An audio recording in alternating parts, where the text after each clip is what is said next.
Light of being is our topic today. So we're going to talk about light. We're going to talk about darkness. We're going to talk about celebration of bringing light into our lives. And what does the light mean? It's a combination of intellect, enlightenment, faith, and the divinity of who we are. So let's start with the dark. When we're talking about the dark, there's lots of ways that we can interpret that, right? We had the wonderful winter solstice celebration last night, which was absolutely delightful for those who were there, you know. And one of the things that were brought up was the darkness, right? And how it is a time of medicine, a time of where Brother Bear reminds us that we hibernate and we heal and we go into that quiet solitude. And that is definitely one way for us to look at the light. Another way is that scary, overwhelmed, fearful place. Example, there I was sitting on the examining table. Every time I moved, the crunkle of the paper was on underneath me, and I'm trying to get my brain around the idea that my doctor just told me that surgery was the best option. What? Surgery? I had never had surgery in my life. It scared me, and the tears started coming down me, and me being me, I said, I know I'm crying, I'm a little overwhelmed right now, but just keep talking, I'll eventually catch up. And she did, and she explained to me that I had fibroids in my uterus, and that they had to take my uterus out because the fibroids were too big. I'm like, what? How is that even possible? So there was fear, and there was anxiety, and there was struggle, and there was trying to get my brain around this idea that I wasn't in this perfect enlightened place that I thought I was in. Interpretation, of course. So I'm sure that we all have gone through this dark seat of the soul, that we have become overwhelmed with life, that we are overwhelmed with that fear, and that is the dark that I want to talk about right now. Because that dark can be scary, and that dark can limit our perspective of what is real and what is the truth of God, the truth of the universe, the truth of that energy that has got us in that safety net that exists. So when we're in that dark place, what do? Some people set up camp. They build a 5-star hotel and they decide to live there.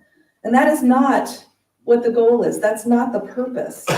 You know, we have to continue walking through the valley of death, right? And in that death, we have new life and we have new possibilities. There are so many celebrations, especially this time of year, that deal with light and life. So I went and did some research because, you know, I'm me. And there it is. And so there are 9, and I probably may have missed a couple, but there are 9 celebrations of light in this time of year, right? We've got the Christmas, which I didn't put up there because we all know about Christmas. And that is the celebration of the birth of Jesus the Christ. And he is the light of the world. And we celebrate that with what? With lights on our Christmas tree and candles and different things like that. But we also have Hanukkah, which is not a major holiday for the Jews. However, it is a celebration of light. And it is about, for those who are unaware, it is about there wasn't enough oil to light the candles for the duration of the time that they were there. And so they prayed, and all of a sudden a miracle happens, and there was 8 days worth of oil until they could make more oil for their abra, which is what they call the menorah. There is the Diwali. Diwali is a Hindu ceremony that takes light. They call it the Festival of Light as well. And they have a lamp that symbolizes the victory of light over darkness, good over evil, knowledge over ignorance. We have Kwanzaa. Kwanzaa is an African American culture, and it celebrates the African heritage of their values. And they light a menorah. Well, it's a candelabra. a Kenora is what they call it. And it's about the principles and values of how we live life in a wholesome way.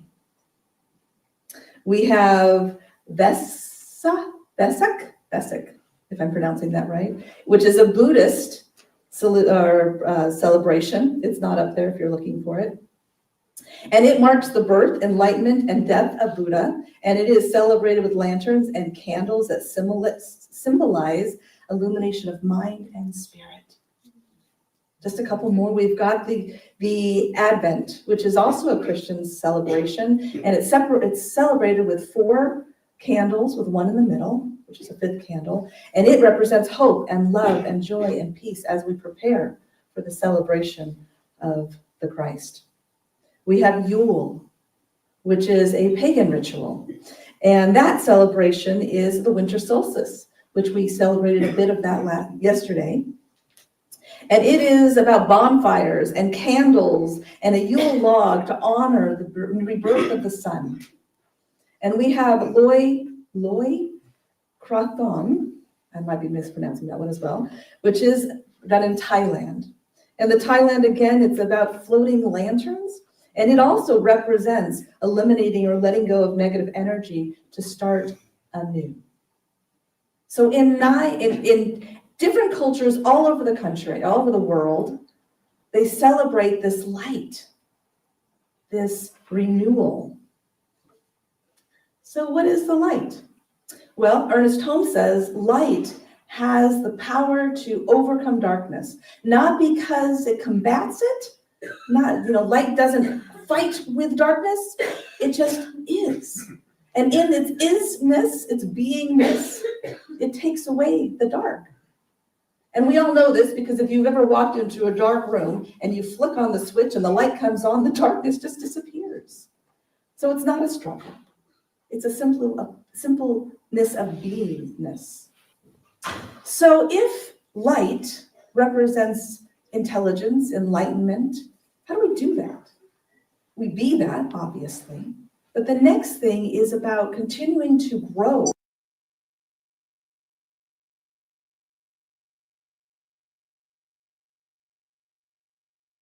Light is not about adding, but simplifying, pulling away all of the stuff, all of the input, all of the feedback that we get from the outside to allow it to be from the inside. Okay. I remember listening to an interview with the Dalai Lama, and the interviewer said, "So what's it like being enlightened?" And the Dalai Lama said, "Am I enlightened?" Implying that is, and he laughed when he said it, because he's implying that it's not a destination. It's not you all of a sudden are here and now I'm enlightened. It's a process. It's a journey. It's way we get there. And how do we do that? We go to classes. We do self-discovery. We go into that dark, because when we're in the dark and we feel that, we now know where we want or we need to shine light. Only through being in that darkness can we have that experience of knowing that I need to pay some attention here. I need to shine some light in this. So as I went home after hearing this news that I needed surgery, of course, I did my mourning process. I cried. I called my husband and my sister and my daughter and gave them this extraordinary news, this unbelievable option. And then I needed to do some digging, because obviously there was a dark space here for me. It was scary. Somehow I attributed this part of my being as part of who I am.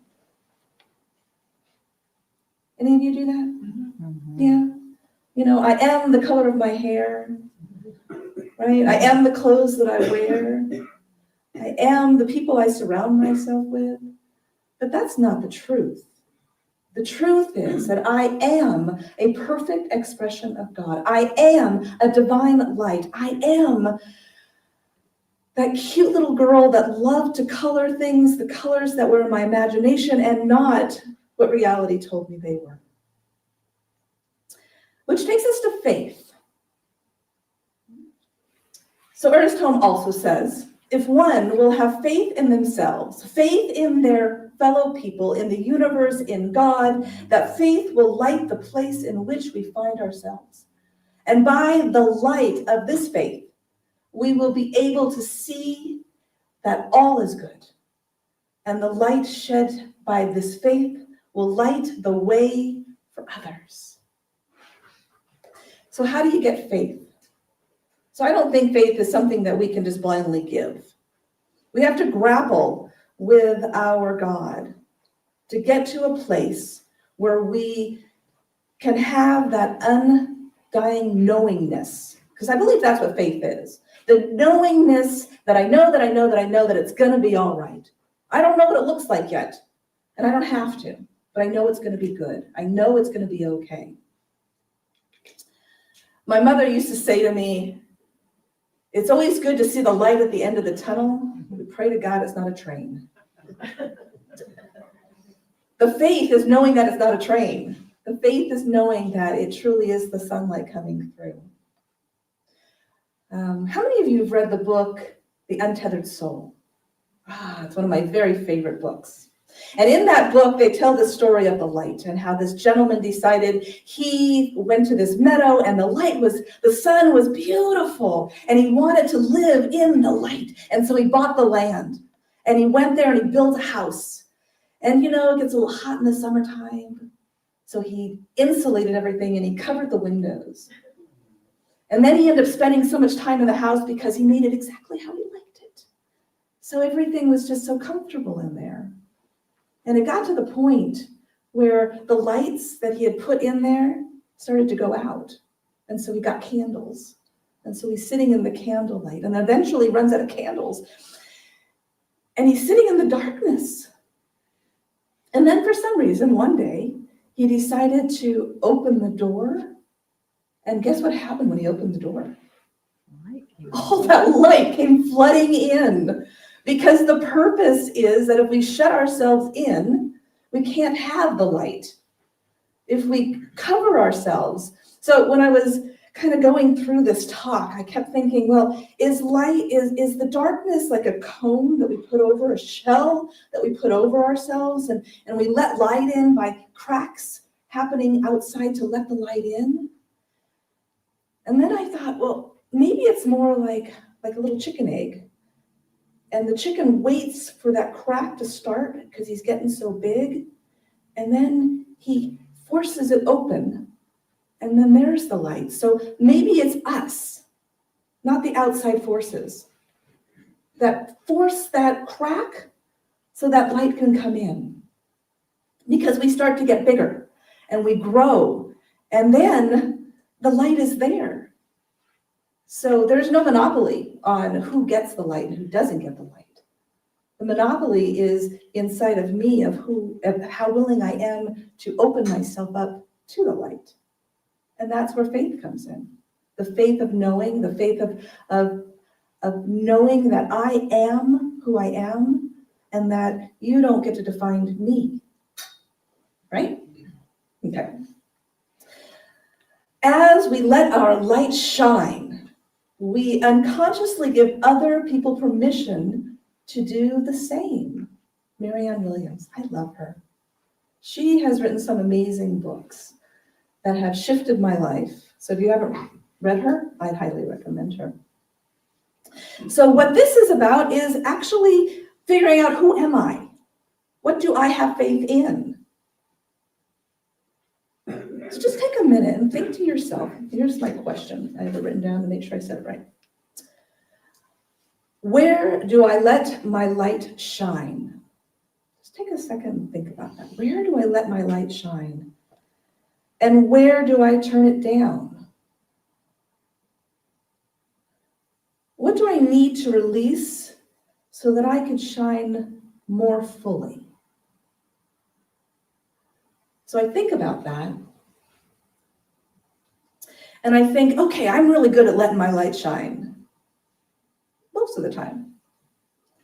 I'm pretty good at, getting into a conflictive situation, and I kind of go, oh, I don't want to deal with this, and I kind of shut myself down because it's hard. I don't like having uncomfortable conversations. I don't know about you, but uncomfortable conversations to me is like, can't we all just get along? But sometimes we have to have those conversations in order for us to shine light on where the dark is. And so I have to step into it, and I have to open my I don't know, I just saw a shutter in my mind's eye. So I have to open that shutter so I can let the light out brighter, so that I can have that conversation in a place from love and curiosity. So my husband and I, we own a business. It's an independent living home. It's called Loving Spaces Unique. Isn't that a lovely name? I spent a lot of time thinking about that.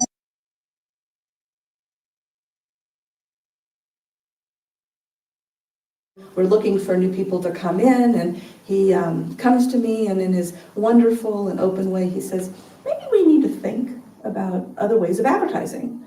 And my reaction is, well, you don't think I'm doing a good enough job? That's not what he was saying, but that's what I heard. And so I got very defensive. And I'm like, why do I even bother? I don't even know why I'm doing this. We should just close it up. But the reality is, it's a place for me to shine light. It's a place maybe I need a little bit more exploration. Maybe there is another option. Maybe I'm not reaching all of the people that I need to reach. So it's time for me to take some thought and see, where am I shining my light, and how can I shine it brighter to be my authentic me? Because the idea of closing the house is ridiculous. We've got women that live there, that this is their home and they love it and they're a community. And I'm grateful that I've been able to let that through me, if you will, because it was definitely a divine idea. Next question. Do I really believe that I am a light of God? Do you really believe that you are a light of God? Sometimes I'm really there. I know it. Other times I'm like, am I though? And when I get to that place of, am I? That is the time that I go into my spiritual practices. That is the time that I start singing, I am the light. That is the time when I do my meditation, when I start reading. I have a go-to book right now this year's go-to book is The Power of Decisions. Can't think of the author's name at the moment. And he basically talks, because it's all science of mind, he basically talks about your decisions make your life. Wishy-washy doesn't get you anywhere. But when you make a decision, this is what I want, and this is what I'm going to create, that's what happens. And every time I listen to the book, I go, yeah, that's right. I can do this. And then I kind of falter. And then I put the book back on. I drive a lot for my job, and I listen to it again. I probably listened to it about 5 or 6 times this year. Because it matters what you're feeding your mind, right? Okay. Next question. You ready? How do I use faith? What do I really have faith in? Again, based on the results of my life. So I can say, I believe in freedom, that I am a free individual, and yet I have a job that keeps me locked down and following somebody else's rules. Am I truly free? So if you want to know what you believe, all we have to do is look around you. See what you've created in your life, because what you believe is what you create. And if you've created a place that you're not happy in, it's because you believe that. So if you want to change your world, change your thoughts, change your belief. And how do we do that? We go back into spiritual practices. We go back into meditation. We go back into reading. We go back into classes. We go back into conversations with those who can inspire us to be more than we are today, to see us. One of my favorite spiritual practices is that I have prayer partners. And we pray together on a weekly basis. And the beautiful thing about these particular women is they see me much bigger than I see myself. And by them seeing me bigger than I see myself, I'm able to see me differently. They see me as successful when I don't. They see me as strong when I see myself as weak. They see me bigger. And when they do that, I'm able to step into a bigger life, to shine my bright more, right? Okay, I'm going to end with this beautiful story. It's Christmas Eve, and there is a blackout. It's December 2003. A powerful ice storm sweeps through this small Midwestern town, cutting power just before Christmas. The blackout left houses dark and cold, and no holiday lights and no warm ovens to mark the season. The Peterson family, who had planned to host their extended family Christmas celebration, quickly became the gathering place for the neighborhood seeking warmth and shelter. They lit their home with candles and oil lamps, cozy and creating a humble space. That evening, instead of focusing on what they had lost, the youngest daughter, Lucy, took out her violin and began to play Silent Night. Her music filled the room, and soon others joined in song with them. As the music flowed, neighbors began to share what they had: bread from a local baker, cans of soup that were warmed on the campfire or camp stove, and plenty of stories and laughter. In the glow of the candlelight and the music, the group reflected on the true spirit of Christmas. "I miss the tree lights," Lucy said at one point, "but maybe the lights out there doesn't matter as much as the light in here," as she tapped her chest. Her words were felt deeply. By the time the power returned the next day, everyone agreed that the light and connection they had shared the night before felt more meaningful than the decorations did. From then on, the Petersons began each Christmas by lighting a single candle and asking, "How can we share the light within us tonight?" It became a tradition rooted not in external trappings, but in the internal light of discovery. So I'm challenging you all today, is that in this festive time of giving, of love, of light, that can be very commercialized, to remember that it's not about the gifts, and it's not about the twinkling lights outside, but it's about shining the light inside to make our world a better place. Let's pray. So knowing that God is all there is, all knowing, all powerful, all present, knowing that God is the source of all things, it is the creator, the created, and the creating. It is the truth, it is the love, it is the light, it is the laughter.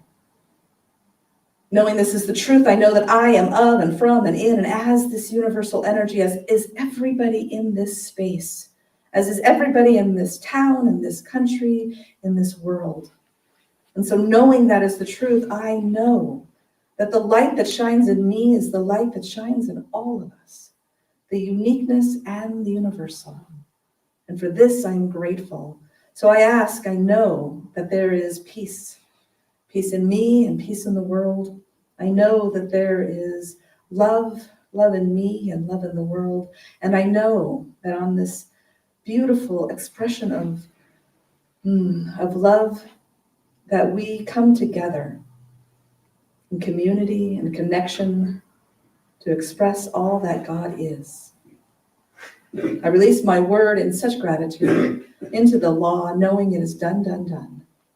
And together we affirm by saying, and so it is.